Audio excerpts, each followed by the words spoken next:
Luiz Roberto da Silveira, conhecido como Chefinho, era o coroinha mais próximo da igreja, residindo na praça central de Santa Rita de Caldas, ao lado da igreja matriz. Adolescente, entrou no seminário dos padres pavonianos e mais tarde se tornou vendedor autônomo, em Campinas.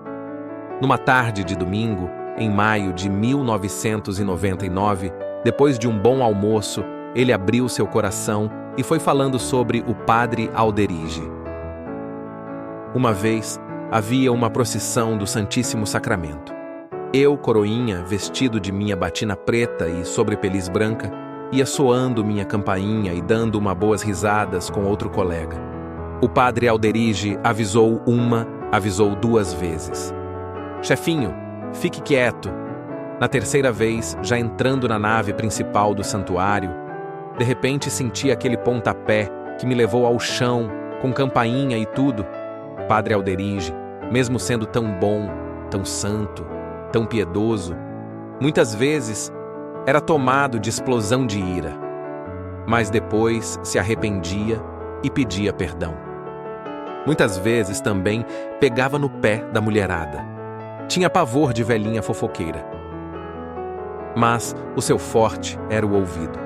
Nunca encontrei alguém com ouvido melhor. Um dia, ele celebrava uma missa no altar de Nossa Senhora Aparecida. Para descansar, sentei-me na escadinha atrás do altar e fiquei cochichando com alguém. O padre enviou o sacristão 2 vezes para dar bronca na gente, pedindo silêncio. Na terceira vez, foi ele mesmo e gritou com sua forte voz, parecida com um trovão: "Tem que respeitar Nossa Senhora!" Na mesma hora, calamos a boca e sumimos de mansinho. Muitas vezes ele brigava comigo e eu acabava abandonando o meu ofício de coroinha. Dias depois, batia a saudade nele e, carinhoso, vinha me procurar. "Chefinho, você precisa voltar." Isto aconteceu mais de 10 vezes. Como era humilde. Eu brigava com ele e ele ia em casa me chamar. Gostava muito de mim e achava que eu era inteligente, o que, até hoje, é muito importante na minha autoestima. Padre Alderige era um diplomata. Tratava a gente bem demais. Muitas vezes, convidava-me para ir com ele para as roças, isto é, para as capelas rurais, marcando a hora de saída para as 7 da manhã. Na hora certa, a gente estava lá e ele me recebia com carinho. "Chefinho, como você é bom!" Você levantou cedo. Era um padre alegre, super alegre. Nas viagens ele era agradável, contando causos, cheio de animação, vivacidade e alegria. Sendo descontraído, não ia conversando só sobre coisas de igreja, contava fatos da vida real. Que o diga o senhor Zé Borda, motorista do jipe. Nessas capelas costumávamos nos hospedar nas fazendas. Fazia questão de que a comida fosse servida primeiro para a gente, só depois para ele.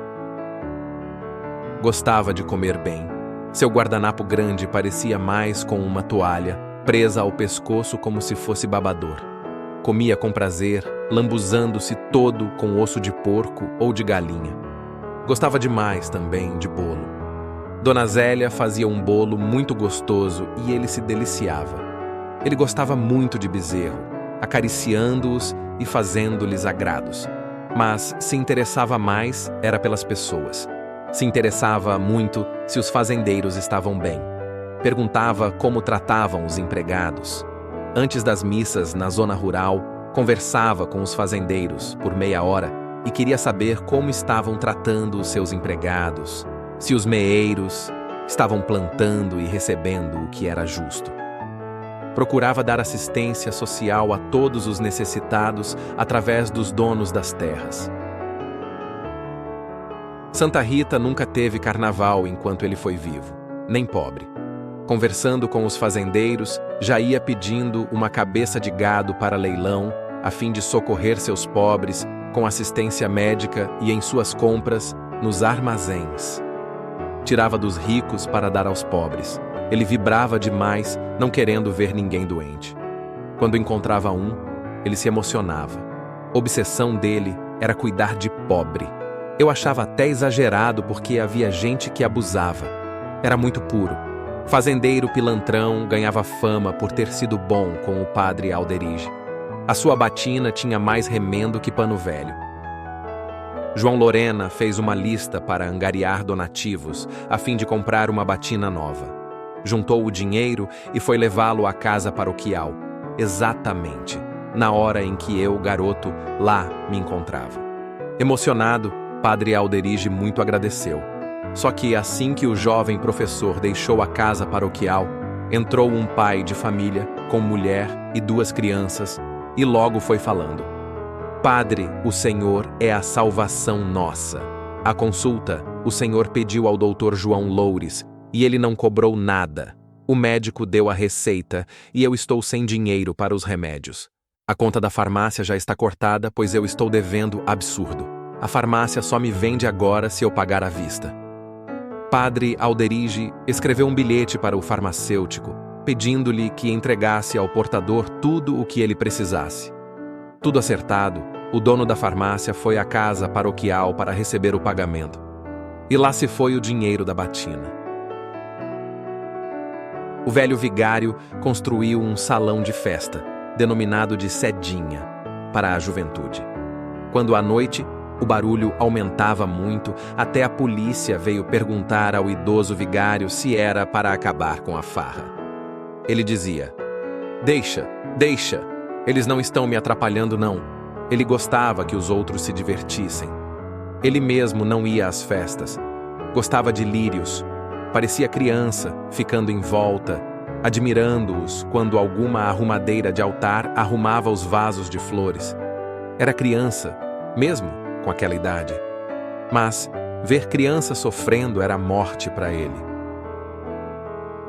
Eu só entendi as palavras: procurai em primeiro lugar o reino dos céus, e o resto vos será dado de acréscimo, quando ele ficou doente.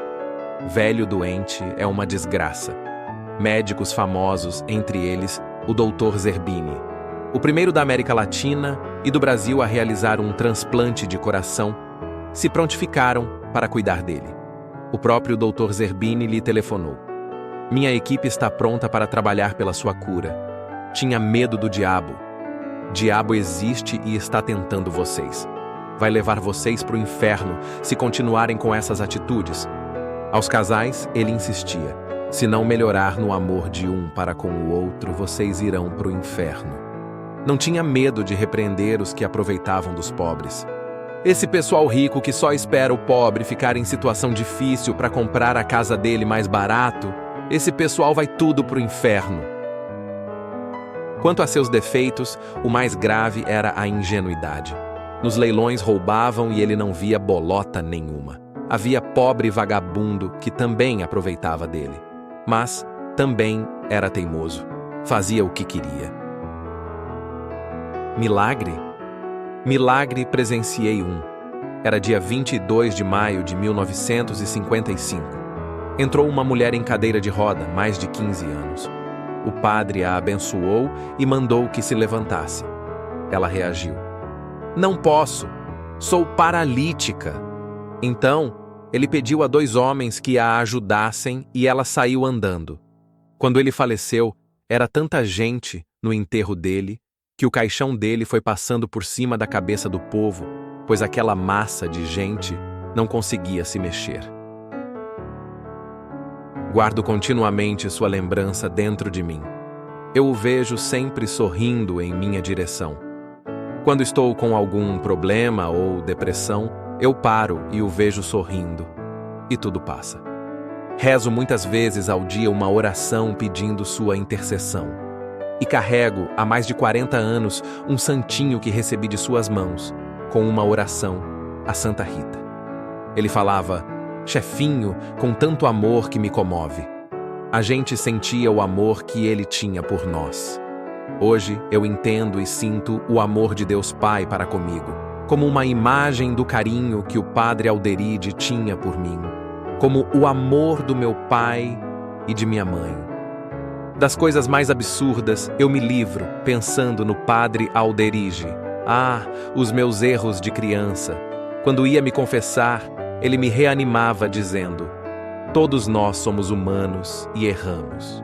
Vamos para frente e não fique olhando os erros do passado. Mas aproveite a experiência para não errar mais. A gente sentia que o que ele falava saía do coração. Embora culto, tinha obsessão pela simplicidade, não gostando de aparecer. Falava muito em perdão. Tem que perdoar. Tem que perdoar. Em briga de família, ele era espetacular. Tem que perdoar o marido. O que tinha de casal que ia conversar com ele e saía de mãos dadas era imenso.